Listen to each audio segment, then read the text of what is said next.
Conflict theory is the idea that power relations structure every social interaction. In an economic system that functions around capitalism, like the USA, this means that the divide between the lower and upper class is extremely wide, and that translates into the type of education one gets. With the principle that more expensive schools means a better education. In a socialist context, similar to Canada, most schools are on the same level in terms of reputation as well as tuition fees, which means that everyone gets an equally recognized education for the same price.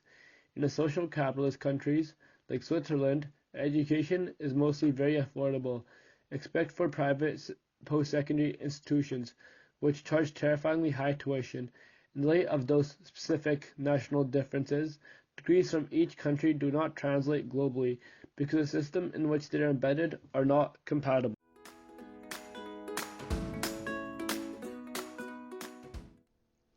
The implications of this inability to cooperate on an international level is that degrees are not recognized across borders. Because of this, each country has come up with their own way of managing accreditation. For example, the accreditation body of the US is privately run and oversees the entire country, whereas in Canada, the provincial government is responsible for their own accreditation.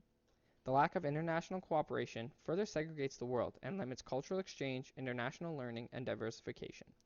Recent revolutionary international accords are being created to make credentials recognizable globally, but only in specific fields or certain areas of the world. These accords are limited. They are not compatible with education systems across the world and are not implemented on a large enough scale to make a powerful impact globally.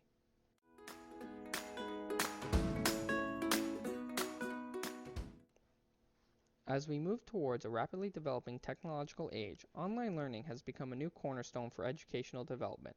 Although some of the essential parts of traditional education are missing, like one-on-one interactions and real-life collaboration, these educational tools are already disappearing in our increasingly standardized system.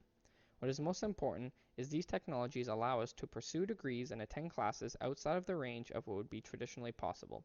Coursera, for example, is an international platform which recognizes proportionately the contributions of each institution that is joining and offering classes online. These new education systems are fairly young, but show tremendous potential and could usher in a new era for education. But will these new education systems be able to merge with our traditional education systems? Is higher education bound to traditional values, or will it move entirely to virtual classrooms? Will this finally be the solution to credential recognition around the world?